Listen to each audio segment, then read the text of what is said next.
मागे श्रीराम भरत लक्ष्मणेशी राज्य करिता अयोध्येशी पुढे काय वर्तले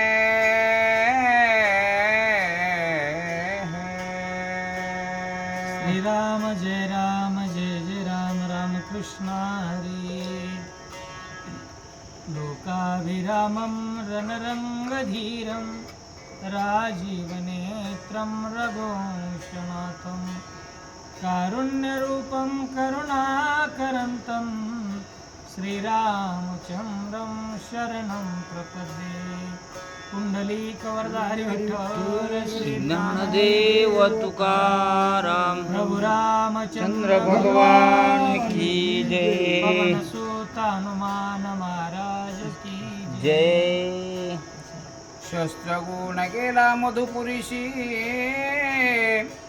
मागे श्रीराम भरत लक्ष्मणेशी राज्य करिता अयोध्येशी पुढे काय वर्तले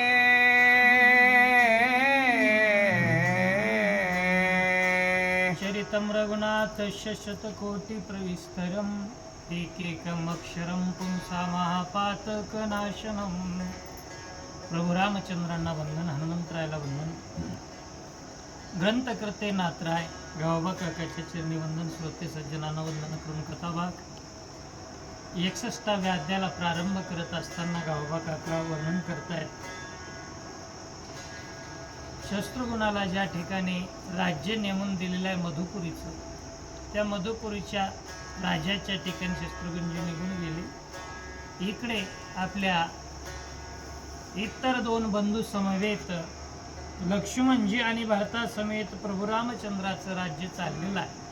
आणि हे राज्य जिथं चाललेलं आहे प्रभूचं, सर्व आनंद राज्यात चाललेला आहे. आनंदले लोक सकळ, सगळे लोक आनंदामध्ये आहेत. का झाले राम राज्य काय उने आमाशी, धरणी धरी पीक गाई बोळल्या म्हशी. त्या रामराज्यामध्ये कुणाला उणीव कोणत्या गोष्टीची नाही, कमतरता नाही. आणि असं सुखान राज्य प्रभूचं चाललं होतं. कोणी एक द्विज पुण्य पवित्र अग्निहोत्री महापंडित चारी वेद मुखोद्गत धर्मी तत्पर स्वधर्मे प्रभूचं राज्य आनंदामध्ये चाललेलं असताना त्यामध्ये एक घटना घडून गेली म्हणतात महाराज. काय घटना घडली तर त्या सुखाच्या सोहळ्यामध्ये आनंदाच्या वातावरणामध्ये एक द्विजवर दशग्रंथी ब्राह्मण, 4 वेद 6 शास्त्राचा अभ्यास असणारा तो प्रभूच्या दरबारामध्ये त्याचं आगमन होतं. आणि आगमन झाल्याच्या नंतर तो आपली जी व्यथा आहे, त्याला झालेलं दुःख आहे, त्या दुःखाची विवंचना प्रभूच्या समोर करतो. ऐसा तो गुणसंपन्न तयाचे बाळक 5-7 वर्षाचे जाणते अकाळी पावले मरण दुःख दारुण विप्राशी. तो दिल्लीवर आलेला प्रभूच्या दरबारामध्ये त्याच्या मनामध्ये एकच दुःख होतं. कोणतं दुःख म्हणतायत तर त्याच्या घरामध्ये सुखाचा संसार चाललेला असताना या अयोध्यापुरीच्या ठिकाणी जोपर्यंत प्रभूचं रामराज्य आहे तोपर्यंत अकाली मृत्यू कुणाला नाही, म्हातारपण कुणाला नाही, एवढं त्या ठिकाणी सुखानं राज्य चाललेलं असताना 5 ते 7 वर्षाचा असणारं घरातलं बालक अचानक त्याचं निधन होतं. आणि निधन झाल्याच्या नंतर तो आपल्या बालकाचं शव घेऊन प्रभू रामचंद्राच्या समोर येतो. आणि आल्याच्या नंतर प्रभूला आपलं गाऱ्हाणं त्या ठिकाणी सांगायला लागतो. तिने द्विज घेऊन बाळक हो महाद्वारा आला करीत शोक स्नेहृदन करी देख नाना विलोपे कपाळ पिटी. प्रभूच्या राज्यामध्ये आतापर्यंत कुणाला कसलंही दैन्य दुःख नसल्यामुळे तिथं रडणं ही गोष्टच नव्हती. हो. जागोजाग प्रत्येक गल्ली असते, रस्ता असेल, मंदिर असेल, बाजार हाट असेल, प्रत्येक ठिकाणी एकच होतं, रामभजनाशिवाय दुसरा व्यवहार नाही. नव्हता. आणि असा व्यवहार असल्यामुळे कुणाला फसवी नव्हती, कुणाला त्या ठिकाणी दगाबाजी नव्हतं. त्यामुळे सगळ्यांचं आनंदामध्ये जीवन चाललेलं असताना या अयोध्यापुरीच्या ठिकाणी रुदन करणारा रडत रडत रडत त्या महाद्वारामधून तो द्विजवर आपल्या बालकाला घेऊन येतो. म्हणे मी नाही आचरलो अधर्म, हो. म्या नाही केले निंद्य कर्म, वादी छळिले नाहीत ब्राह्मण, स्वकर्माजान चुकलो नाही. तो आला, बालकाला घेतलेला पार्थिव शरीर सोबत आहे बालकाचं, आणि घेऊन आल्याच्या नंतर प्रभूच्या समोर येऊन उभा टाकला आणि मग विचारू लागला, सांगू लागलेला आपल्या मनातला. कारण तो म्हणतोय मी माझ्या जीवनामध्ये काही कसल्या प्रकारची चूक घडली नाही. नाही. किती मी धर्म पालन केला. ज्ञानोबरायाच्या भाषेत सांगायचं झालं, जैसे जळचरा जळ सांडे तत्क्षणी मरण मांडे. जळचरानं माशानं पाणी सोडलं की त्याला मरावं लागतं, तशा प्रकारे मी धर्म अतिशय निष्ठेनं पालन केला, धर्म सोडलाच नाही. आणि एवढं धर्मानं वागत असताना अधर्माचा शिरकाव माझ्या कुटुंबामध्ये झाला नाही. असं असताना माझं बालक काय मेलं? प्रश्न आहे. म्या कोणाचा न केला अपराध, म्या कोणाशी न केला विवाद, वा. मी अबद्ध जपलो नाही वेद, कोणाचा नाही अपवाद उच्चारिला. मी किती त्या ठिकाणी सत्वशीलतेनं वागलो माझ्या जीवनामध्ये. म्या कोणाचा नाही केला अपराध, मी कोणाचा गुन्हाच केला नाही, विनाकारण कोणाच्या वाट्याला गेलो नाही. नाही. बर, माझ्या वाणीनं असे शब्द उच्चारलेच नाही की ज्यामुळे विवादाचं रूपांतर निर्माण होईल, भांडण होतील दोघांमध्ये.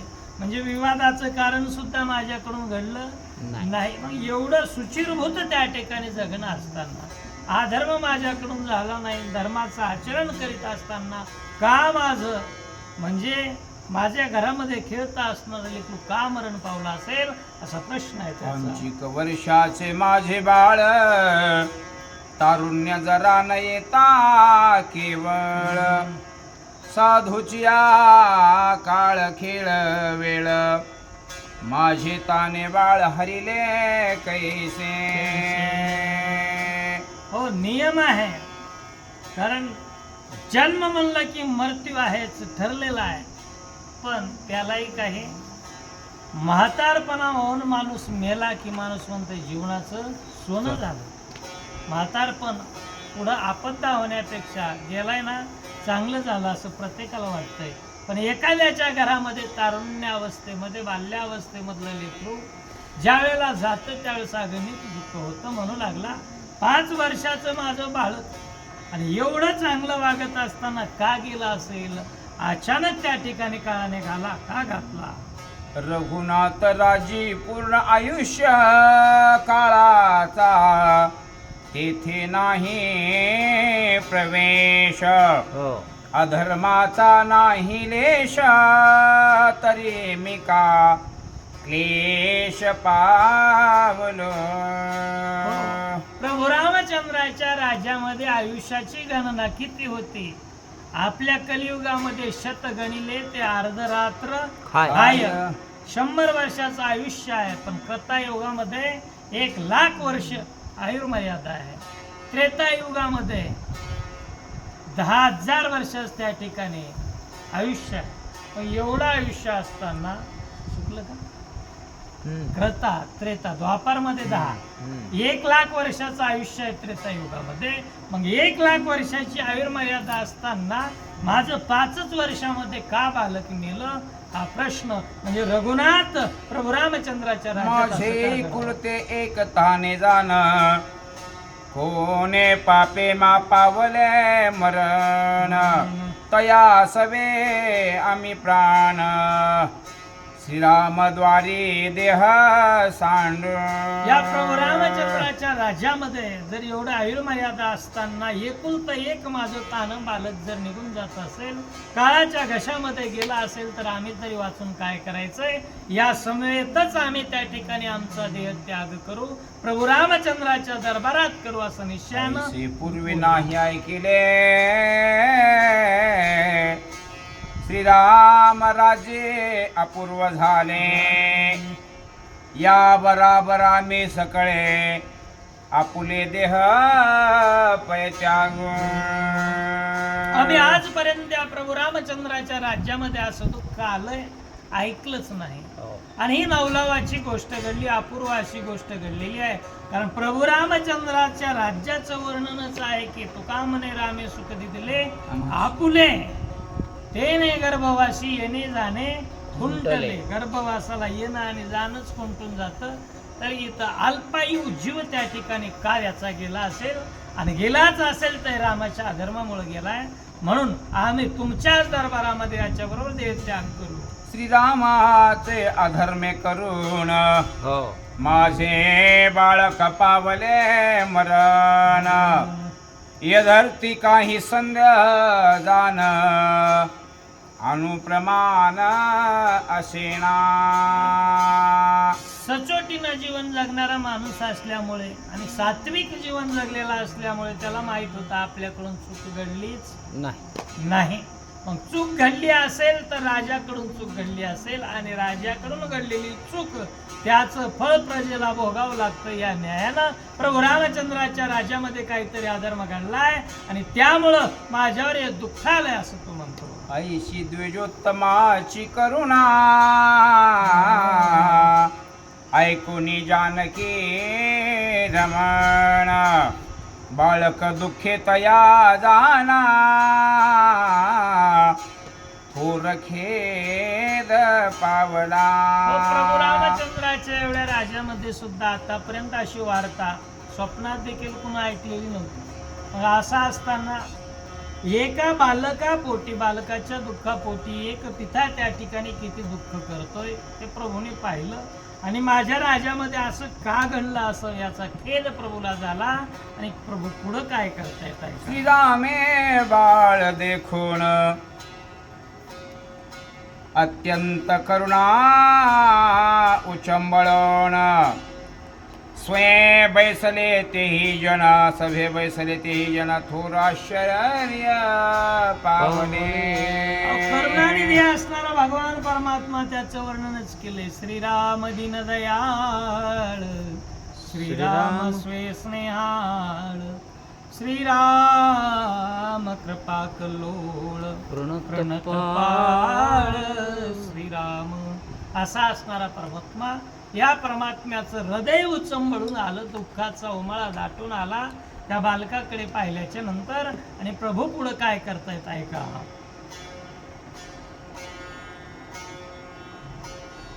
मग बोलावून ऋषीश्वर वशिष्ठ वामदेव थोर थोर, गौतम जाबाल यात्री आणि मुनिवर, सभे येवोने बैसले. प्रभू रामचंद्राने मग काय केलेलं आहे? ज्यावेळेला धर्माचं संकट पडल्या जात होतं त्यावेळेला मंत्र्याची सभा न बोलवता प्रभू रामचंद्र धर्मसभा बोलवायचे. आणि या धर्मसभेमध्ये वशिष्ठ महाराज आहेत, विश्वामित्रासारखे गुरु आहेत, गौतम आहेत, जाबाली आहेत, अत्री महाराज आहेत. त्या सर्वांना पाचारण केलं आणि घडलेला इतिवृत्त त्या ठिकाणी सांगितला. तयासी करोनी नमन अभिवंदन आणि पूजन, असने उत्तम देवोन तपोधन बैसविले. यथा सांग सर्वांना आमंत्रण दिलेलं आहे. सर्व त्या ठिकाणी श्रेष्ठ ज्येष्ठ ऋषी मंडळी आल्याच्या नंतर यथामते ज्यांची जशी स्थिती आहे, अधिकार आहे, तशा प्रकारची आसनं टाकली. सर्वांची पूजा यथासांग केलेली आहे. आणि मग आपल्या मनात नारद ही तेथे आला, श्रीरामे आलिंगुनी पूजिला वरासने बैसवीला तपोदना जवळी हो. सर्व या पठारी तलावरचे ऋषीश्वर आले होते. कमी होते फक्त देव ऋषीशी. देवर्षी महाराज नारायण नारायणाचा जयकार करत त्या ठिकाणी नारदांचं आगमन झालं. आल्याबरोबर सर्वांच्या बरोबरीने त्या ठिकाणी पूजा अर्चा केली आणि वरासन टाकून बसवलेला आहे. व्रत बाळकाच्या व्रतांता श्रीरामे सांगितले समस्ता तव नारद झाला बोलता धर्मशास्त्र नीतीने. सर्व बसल्याच्या नंतर सभेमध्ये बोलायला सुरुवात केली. प्रभू रामचंद्राने सांगितलं की माझ्या आज धर्मसभा बोलवण्याचं कारणच हे आहे.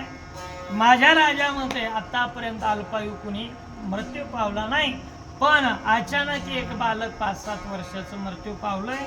याच्या पाठीमाग कशामुळे ही घटना घडली असेल असा प्रश्न टाकला. नारदजी उभा टाकले, उत्तर सांग. ऐके गा श्री रघुपती बाळक निमाले जे अर्थी पूर्वी कृतयुगा प्रती ब्राह्मण तप करीत होते. नारदजी उभा टाकले. नारायण नारायण झलत्कार विनावर त्या ठिकाणी टाकला आणि ज्यावेळेला नाद घुमू लागला नारदांनी बोलायला सुरुवात केली.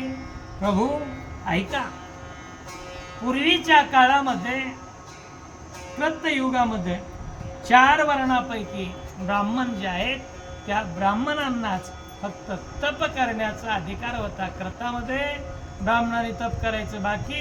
क्षत्रिय असेल, वैश्य असेल, शूद्र असेल यांना तपाचा अधिकार या कृतयुगाच्या ठिकाणी नाहीये.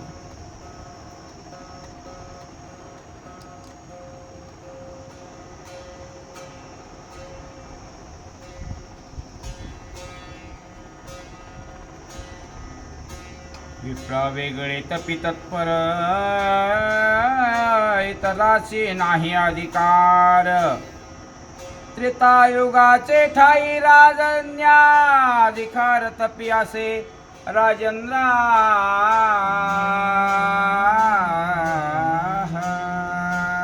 मग पुढे सांगायला सुरुवात केली. अधिकाराचा प्रश्न आहे आणि अधिकार सांगत असताना तप करण्याचा अधिकार कृतामध्ये ब्राह्मणांना, पण दुसरं युग त्रेतायुग, या त्रेतायुगाच्या ठिकाणी तप करण्याचा अधिकार कोणाला प्राप्त झाला? एक वर्ण आणखीन वाढला. या त्रेतायुगामध्ये ब्राह्मणांना तप करता येत होतं, त्याबरोबरच क्षत्रियांना सुद्धा तप करण्याचा अधिकार प्राप्त झाला होता. 2 वर्ण त्या ठिकाणी तप करत होते. अनेक कृता त्रेतायुगीचे जन आपुले स्वधर्मे असते जाण. तेथे नाही काळ मरण दोही युगांचा हा महिमा. हो, दोन्ही युगामध्ये जसा अधिकार आहे त्या अधिकाराप्रमाणे तप जर केलं तर तप केल्याच्या नंतर त्याचं फळ कुणालाच दुःख त्या ठिकाणी येत नव्हतं. सर्व आनंदामध्ये जीवन जगत होते. पण अधिकार सुटला की मग मात्र दुःख त्या ठिकाणी निर्माण होतं, असं नारदजी बोलत आहे. त्रेतायुगी करुणीने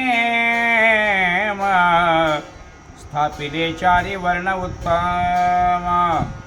अनाधिकारी तप करुणी अधर्मा एक चरणी चालता झाला. कलियुगामध्ये मात्र जर विचार केला तर संतांनी सांगितलं आम्हाला सकळाशी येते आहे अधिकार. कलियुगी उद्धार हरीच्या नामे, हरीचं नाम घ्यायला सगळ्यांना अधिकार आहे.